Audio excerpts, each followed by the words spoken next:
Friday, everybody. It's Jim. Let me try that again. It's Jim and Amadeus, and we are here on a Friday afternoon and happy to be here talking all things soccer and sports. Amadeus, how you doing, my friend? What's going on today? Oh, I'm doing great, Jim. We had a 7-1 day with premium plays last night. Went 4-0 in Brazil, 1-1 in Argentina, but cashed also a free play, Godoy Cruz at plus 160. So definitely was a very and another 2-0 MLB night. So 6-0 MLB run for me, and it's been a very good last 3 days. I should think that's pretty cool. Good day, good day, good day. So anyway, Fridays are bad soccer days. It's usually because there's travel, as we talked about. You get your midweek, then you get your travel, and then you play your home games either on Saturday or Sunday. So this is not any different than a normal day. But I was looking. There's really not a lot on the schedule today. Yeah, all there really is for the major leagues is we have 2 games in the Argentina League, and Right. other than that, but that's more of the way they've done it. So instead of having like a midweek match, a weekend match, and then go play Copa Libertadores next week from Tuesday to Thursday, how Argentina kind of did it because we were coming off an international break and there was no league play last weekend. What they basically did is they put like 2 games on Wednesday, a bulk yesterday. I think it was like 4, and then there's 2 today, 2 tomorrow, and I think 2 on Sunday. But yeah, so basically the teams that are playing in Copa Libertadores and Sudamericana, Right. they got to play more on this side of the weekend. Mm-hmm. So they get some rest for those midweek matches next week, and then if you're not in South American competition, you're likely playing on the weekend in Argentina. There you go. Well, I was looking at the schedule, and there's a lot going on Saturday and Sunday, but as we said before, not on Friday. Real quick postscript to last night. We talked yesterday about the NBA and their draft and so many Europeans and players who did not traditionally go to college. It turns out that only one of the first 5 guys drafted in this year's draft played in college. So here in the United States. So definitely, he wasn't taken very kindly by the fan base. Right. Yeah. It's like, well, no, we don't want him. It's like, and of course, we all know the fan base knows more than general manager, although in some cases they do. But Pop getting, Wemby is that's he's coached big guys before with Duncan and Robinson. So if there's anybody who knows how to coach big, that's Pop. So we'll see. I mean, it's just right now it's a bunch of tall people. The one thing that the NBA did do is they got Adam Silver, which Adam's I think around 6'1", as opposed to the diminutive Mr. David Stern, who looked, he made a 5'9" guy look tall. So it's not quite that awkwardness where you feel like David should have been standing on a platform and handing a hat up to the guy as opposed to just literally hand it to him in pictures and stuff. But all that being said, Wemby being 7'5" does give you pause to see what's going on there. And big weekend of baseball, big weekend of soccer. Let's take a quick look as we move over on what's going to happen for. If you're tonight, I want to give you the TV stuff to watch. If you are a NASCAR fan, okay, on FS1, you've got the NASCAR Truck Series. That's kind of a fun thing if you're just getting yourself into to that. It's watching the trucks race is a pretty fun thing. Tonight, of course, is WNBA basketball. Ion TV has doubleheader, and it's all regional action. So it's Liberty versus the Dream on at 7:30 on, and then of course at 10 it's Dallas against the Los Angeles Sparks. So you got a doubleheader for you on Ion TV. Baseball. These are all local. Second, you can get the Braves in Cincinnati,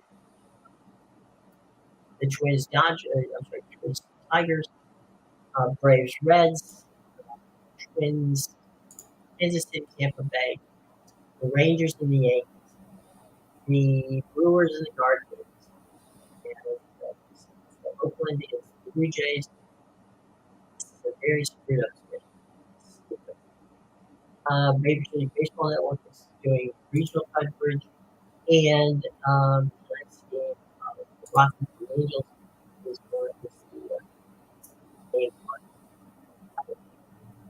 There you go. That is boxing tonight on ESPN Plus. There's football, the CFL, Montreal and Hamilton. That's going to be on CBS Sports Network. ESPN has some professional it's the welterweights and the lightweights in the UFC, and soccer. It's the beautiful game. Team Ronaldo versus Team Roberto Carlos. 8 o'clock. It's going to be is it Arcus? Arcus. It's an Ecuadorian soccer. Oh, the good old Ecuador. I actually didn't look at it's AUCAS. I think it's Aucus versus. Oh, yes, Aucus. Aucus versus Oranas. Sounds like that's another one. Aucus. They play in Copa Libertadores, so that's why you see them on the Friday here. Gotta give them some rest for that midweek match next week. Of course, you can't just do it and let it go. Actually, it's funny because Brazil, the biggest league in South America that has 14 of their 20 teams going to South American competition every year. They played midweek right after the international break. They had matches Wednesday and yesterday, and they play a full slate again Saturday and Sunday and even one on Monday ahead of the Copa Libertadores this Tuesday, Wednesday, Thursday. So they may have more than half the league getting into South American competition, but the league is doing nothing to help any of these teams out, like we see some of the smaller European leagues, and obviously some of these smaller South American leagues do to help out. Well, it's gonna be weird, It's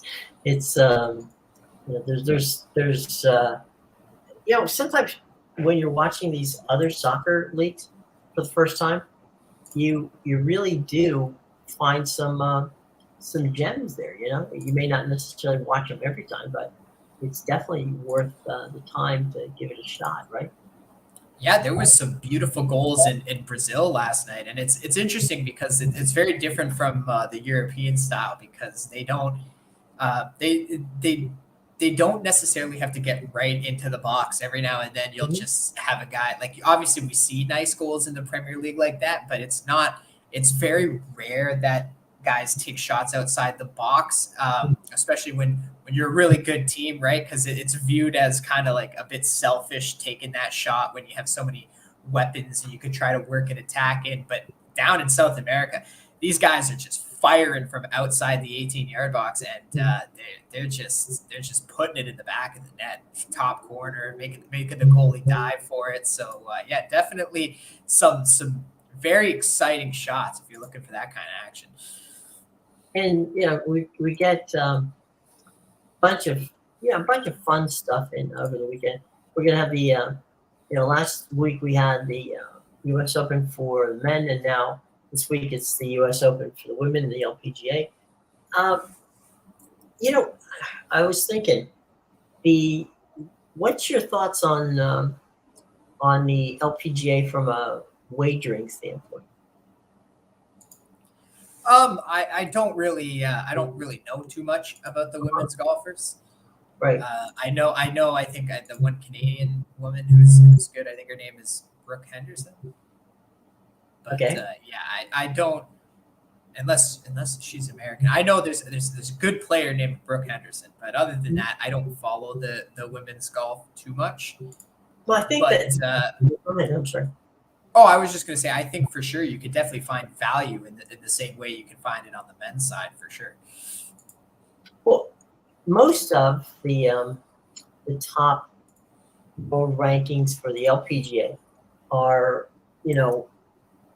golfers who are from Asia, and so it we have a lot of women who are massive superstars in their own country, but we don't necessarily. The Corda sisters are basically the two top North Americans on the world rankings. Everybody else is either you know well, Japanese, Chinese, South Korean. I mean, there's quite a few, and there's a couple of Australians as well who are in there. But again, it's a fascinating situation. And let me just check the leaderboard on the women's LPGA championship. Of course, a pop up has to come right in the middle of it, and come on, get out of there. It's enough. Okay, the leaderboard right now. 6. What do we got here? All right. Jing Lin is leading. She's 4 strokes under. Leanne Pace is at 4 strokes under. And Ruiyun Lin is 2 strokes under. Anka Fucher is 2 under. And Leona McGuire, now she's an Italian player. The name with McGuire, obviously, you would think she was Italian. She's 2 under. Celine Borge is 2 under. And Jim Congelou is 1 under. So the first, let's see, 2, 3, 4, 5. The first 7, Brooke, by the way, did you say Brooke Henderson? That's the Canadian? Yeah, I'm pretty sure she's the She's Brooke Henderson right now is at 1 under par. She's 3 strokes off of the lead, and she posted a 67-10. So not a bad opening round for the LPGA from that standpoint. And so there's that going on. What was I going to say? Oh, we're talking about Major League Baseball, and we got some decent stuff from that standpoint. It's the MLB. We talked yesterday about world, going to world events where maybe the some soccer could come over here and play, and the NBA has played their games, by the way, in Europe, and it's paid off. By the way, I'm not sure I gave this properly, but the Pirates and the Marlins are the early game on Friday Night Baseball on Apple TV, and the Phillies and the Mets are also. So it'll be a regional game. It'll be you'll get either Pirates and the Marlins. I'm sorry, or you'll get the Mets and you'll get the Phillies too. You know what's funny about those two? Which one? They're the Pirates Marlins game. What's up? So just a week ago, we were talking about the Pirates sitting in first place of the NL Central, and the Marlins were pretty much under 500 almost, and they were in 4th place of the NL East. And now the Marlins are 2nd place in the NL East, 10 games above 500. So they've even passed the Phillies now and are trying to chase down the Braves. And the Pirates have just completely turned back into the same old Pirates we know and love. On a 10-game losing streak, they are now at 4th place in the NL Central and have slipped under 500. It's I just don't get it. I mean, sometimes you sit there going, how is this possible? They just they played some crazy baseball. Looking at the standings, we have again real quick in the AL East, the Rays lead the Orioles by 4.5 games. Tampa Bay's 52-26. The Orioles are 45-28. Yankees are 41-34. They're 9.5 games back. Although they expect to get Judge back at least for an assignment, maybe next weekend. Perhaps within the next 10 days, they can get Judge back. Toronto's sitting just a half game behind the Yankees, and the Red Sox are 2 games behind that group, and all of them are over 500. In the Central, it is the 38-38 Minnesota Twins, leading the Red Sox have a better record than the AL Central leading Twins, and the Red Sox are in 5th place in the AL East. Yes, that would be correct, sir. I think we need to start a petition to get both the AL Central and the NL Central, just to give up their playoff spots for someone in the East or West. Yeah, I'm for that. I think that baseball should consider relegation in that regard. Yeah, and they can just keep it. They just move everybody down to the Central, and the only two, the first team and the first 2 teams in the Central could be the last 2 teams, in the West and the East. Could you imagine if like the whole Central was just like Tigers, Royals, Athletics? Who would watch? Yeah, I was gonna say. I guess like who else could you? The Guardians and the Mariners. I guess it would be the other 2 in there. Let's see. That would be maybe. Wait a minute. Think. All right. So the Central, in both. So we'd have to pick somebody up. It'd be the Nationals because they're bad. And it's not Arizona. Colorado. Oh, the Rockies. Yeah, I was gonna say. I guess the Rockies you could throw in there. So the Nationals and Colorado would be the others. So what a cluster that would be. It scares me just to think about it. But yeah, I'm not going to say it could happen because it couldn't, but it would be very interesting to be it's a sure. Stud division right there. Yeah, you could win that one. 2 games under 500. 20 games under 500. Yeah, you might. Let's see. We got a question here. Let's see who's in the house today. Katie, hey, Katie, how you doing? How's it going? I hope I'm saying this correctly. It's pronounced Katie, correct? Or are you from Katy, Texas, and you're a Raider fan? Is that's what Texas Tech is? They are the Raiders. So, Katie, it's good to have you with us. Ask us anything. We'll do our best to answer it. That's what we do here. Do our best. So yeah, it's kind of a weird situation. Do you know Tim Earl from over at Picks and Parlay? Sorry? Do you know Tim Earl from Picks and Parlay? Yes.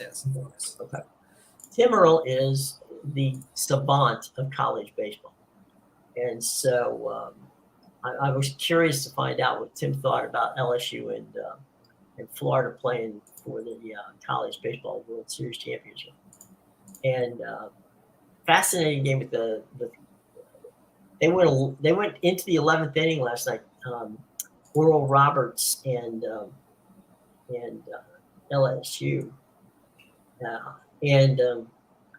LSU, I'm sorry, Wake Forest and LSU. And LSU got a base runner on, and the next guy up hits a home run, and it's a walk-off, win. And so LSU goes to play in the World Series against the Florida Gators. They're both from Southeastern Conference. They both played each other all season long. So it's like, okay, we'll get, extend the season for 3, for best 2 out of 3. But that should be fun weekend with some really good college baseball. I watched some of the World Series games, and some of those, those kids some are ready right now to play pro baseball. They have a kid on LSU who's throwing the ball. He touches 99 on average. So, and he can spot it, which makes it even scarier. But it's a big step from going directly from college up to, we think about it in the NFL so often that, the kids just move up or the same. Every sport, really. Right. Every sport except for baseball. Yeah, because basketball, obviously you're going to see all Wemby playing next year. No one's sitting him, right? Obviously, you get the NFL teams drafting quarterbacks and throwing them to the wolves, and then hockey. One player alone can change your entire franchise. So, and plus in hockey's not really a sport where you can sit somebody on the bench. Like, yeah, guys will get more minutes than others, but unless you're a scratch, if you're on the bench, you're getting some minutes. Yeah, they're not putting people out there just to take up roster space from that standpoint. By the way, Baker Mayfield update, his number is 6, which is his favorite number. So it's funny because after you mentioned that about him yesterday, I ended up seeing an article on like all the NFL teams, like maybe some sleepers and who's maybe overrated this year. And the Buccaneers was one of the teams not to sleep on this year with Baker Mayfield. So we'll see. We might be onto something here, my friend. Yeah. The Sean King, who used to play for a minute with the Buccaneers and is now an analyst, said Baker Mayfield, I guess he watched practice or something, and said Baker Mayfield is got a chip on his shoulder and he wants to just, win. He has no aspirations of doing anything but getting on that field and winning. And when somebody asked him about Kyle Trask, he goes, he might as well not even be there. So that tells you something about what's going on in Buccaneers camp, at least at this point. Well, that's exactly what I said yesterday about Baker. There is not a guy in the NFL I know who wants to win more than this guy. And he comes to play every game with a chip on his shoulder just because of the way his career has gone, the roller coaster ride it's been. He always feels like he has something to prove.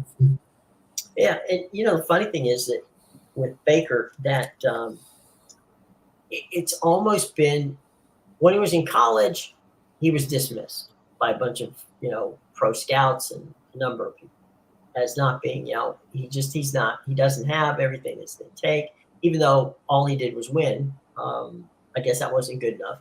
So he comes in, the Browns get him, has a decent first year under, people forget.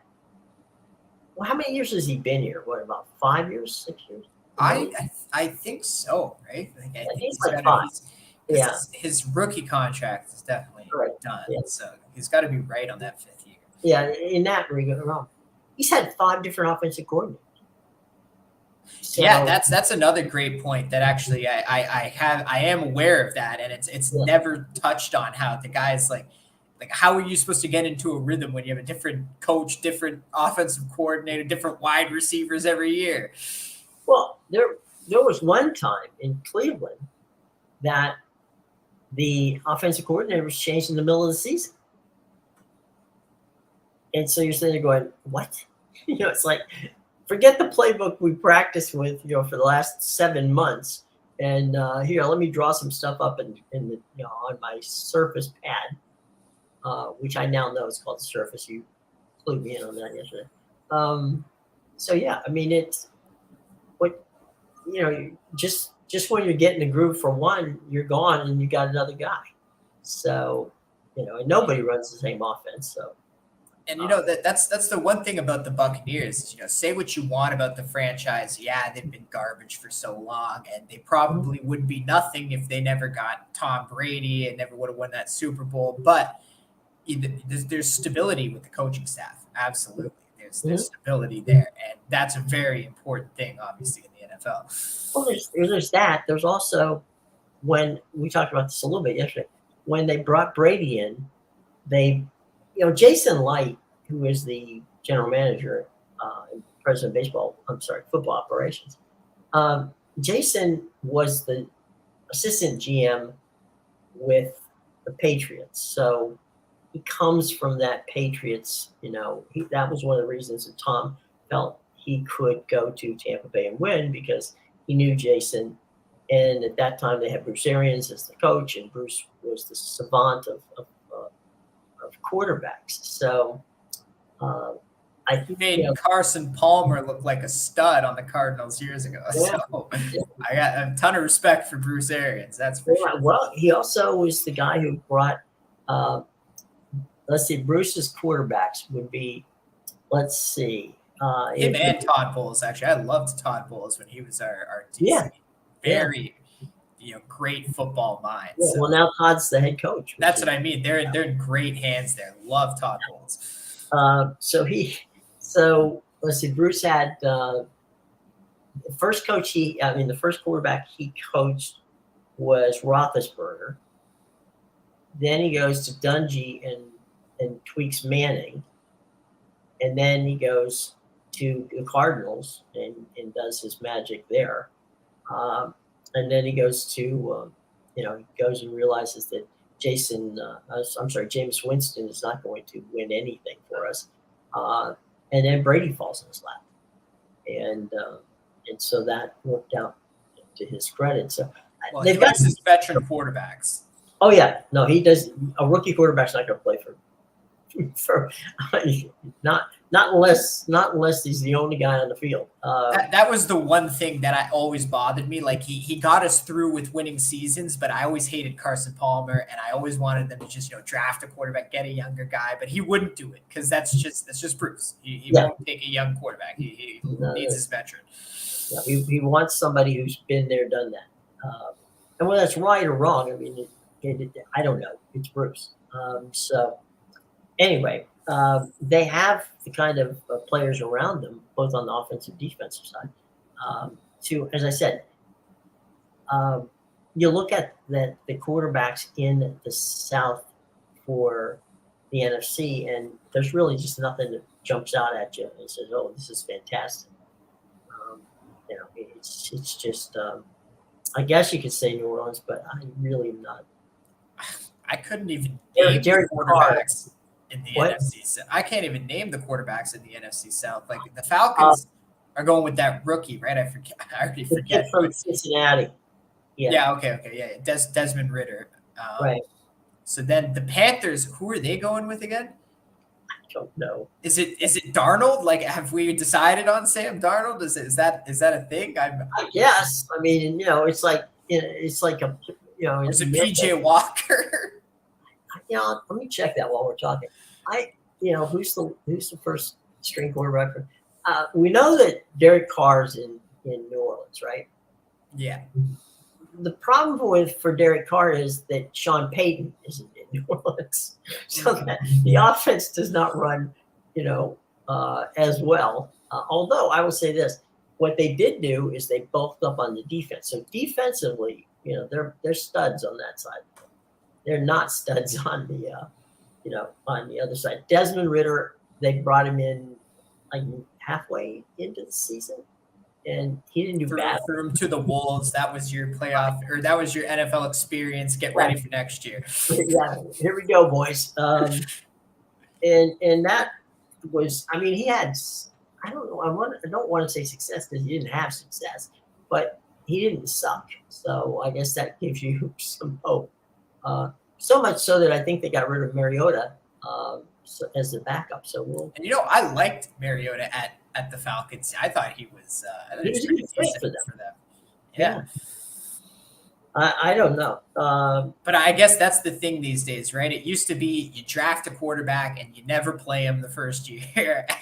And then, maybe he gets some starts the next year. Then we went through that little period of time where they were drafting quarterbacks and just throwing them out there right away. And teams realized very quickly, that doesn't work out.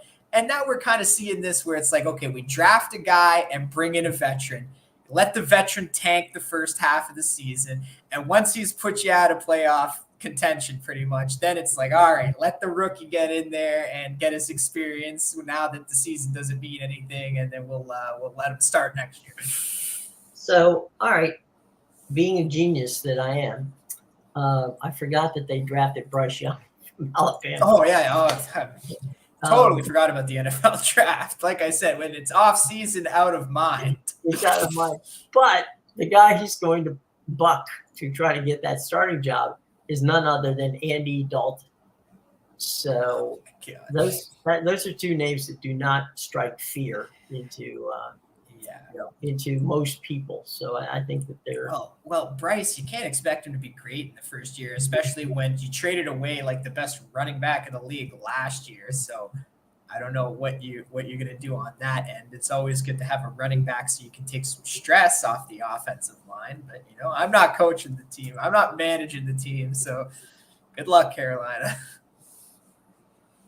Yeah, I mean, Andy Dalton. So you've got Andy Dalton at Carolina. You've got the kid we just talked about, Desmond Ritter at Atlanta, and you've got Carr for the Derek Saints Carr for the Saints, and Baker Mayfield on the Buccaneers. So basically, it's like the NFC South is like a quarterback graveyard this year. Well, you know what? If you that's one way to think about it. Okay, being the optimist that I am, I could think of it as there's three guys with a chance to begin a career. I mean, reboot a career, right? But the youngest of that is Baker, to me. So he hasn't got the mileage on the tires that either Andy or Derek has, and so I would be. I just don't. I don't know. Bryce Young at Alabama was a fit for a system. I don't know that Bryce Young is going to come screaming out of the gate in Carolina like he, is the star quarterback in the NFL. Yeah, and by quarterback graveyard, I didn't mean like these are No, all I just know what you're saying. These were guys that had tires on it and some tread. yeah. I was gonna say these are guys that have basically been given up on by every other team in the league, right? Like Baker the Browns gave up on him. That's straight up what happened. This is like Toy Story. This is the box of broken toys. Yeah, and then obviously Dalton and Carr are just your journeymen now. Yeah. I mean, they're and look, it's paid off for them. But both of them, have come in and saved people. So I just think that I kind of like that part of the division from a standpoint of they're veteran quarterbacks. There's nothing those guys have not seen, and in the way of defense, and so it's going to be competitive. But we do think that since your Baker Mayfield jersey is on its way, you'll have it before football season. Number 6. Number 6. So I think a wide receiver had number 6 in Los Angeles. That's why he couldn't have it. The Rams, but when he went over there in the middle of the season, so that's the way that went down. It's interesting. I mean, it's totally interesting. We had the NBA draft last night, and then you and I both blanked on the fact that the number 1 draft choice, the Carolina Panthers, just happens to be the kid from Alabama. So, oops. It's Friday, guys. Come on, cut us a break. Well, it's also NFL in June. Like, come on, yeah. Talk to me in August, and I'll know the names of every quarterback. I've got this friend, Rich Simonetti, who is the head of we'll bring him on. We'll force him to come on someday. Is the head of the foundation, the Maxwell Foundation, which they give out all of the hardware of the coach of the year and the linebackers of the year and the different players. They're the only ones the only major award they don't give out is the Heisman. And I can call him up and say, Rich, who's the starting quarterback for North Texas? And he can tell me without even, going to a book, which scares me. But it's also, he does draft analysis for a number of pro teams, and he knows that. Give me an obscure team. He'll tell me the starting, players on it, why they're good and why they aren't. So it is a science, and clearly they have come through with it at this point in time. So it is what it is, right? So yeah, definitely. Girls. Let's see what. So what's an Amadeus normal weekend from a standpoint of? I know you have a life, so that's good. But how do you fit that life around what you have to do? Because weekends are incredibly huge for the gaming industry. Yeah, weekends can definitely be the busiest time for me, especially with posting plays because Mhm. I'm a soccer expert and Mhm. soccer leagues, it's not like North American League. Like it's one thing to have every baseball team play on Saturday and Sunday, but when you're capping soccer, you have every Premier League team playing Saturday, Sunday, along with every Bundesliga, League and whatever. And then obviously this time of year it would be MLS, Brazil, Argentina. But yeah, so it's always big when you're paying attention to a lot of these soccer leagues because it's trying to find value. And I don't set like a goal for myself like I need to have this Mhm. amount of plays. It's just I like to look at every league and I look for what there's value in. Sometimes there's a lot of value, so I can give out like 3-4 plays in each league. Other times there's not a lot of value, so you only end up getting like one or two. Well, but the other thing is that you know on the weekends, one of the things that you have some downtime, so you really you can kind of relax, go out, have something to eat, and enjoy the day. And one of the things that I've seen at this point is because everybody has something on their phone or whatever. You're never really that far away from making the information, getting the information, or doing the things that you need to get to the folks who are part of the group that listens and pays attention to you over on the network. So that's a good thing from that standpoint. It gives you a little Yep. bit of flexibility, a little freedom. Um, just by the way, we have uh, a very important update, and that is when you do reinstall Chrome, be sure to write all your passwords down because Yes. it can be difficult from that standpoint. That's your public service announcement. Yes. So there you go. So what should we be watching for this weekend?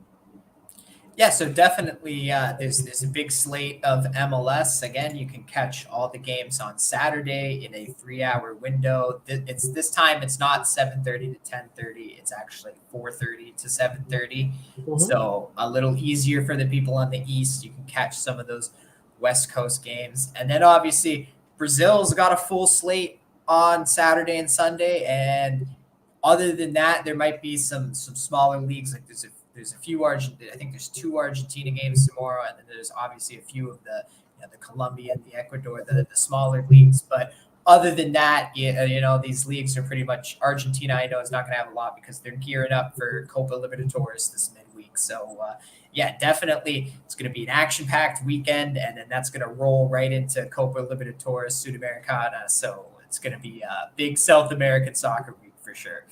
So the Samba boys will be out there. Everybody else will be out there as well. So Oh pay yeah. attention. It's very important. So all right, gang. Tell you what. We left you with some baseball. We left you with some soccer, and we even did a little recap of why Amadeus is going to get his jersey a little earlier than most. But not going to wear it until the appropriate time. But it's always good to have it in the house. So, all right. Well, look, folks, have a good weekend. We will see you back here on Monday. And subscribe, hit that bell, and like us. We're not going to be people. So, by all means, we'll see you on Monday, everybody. Take care.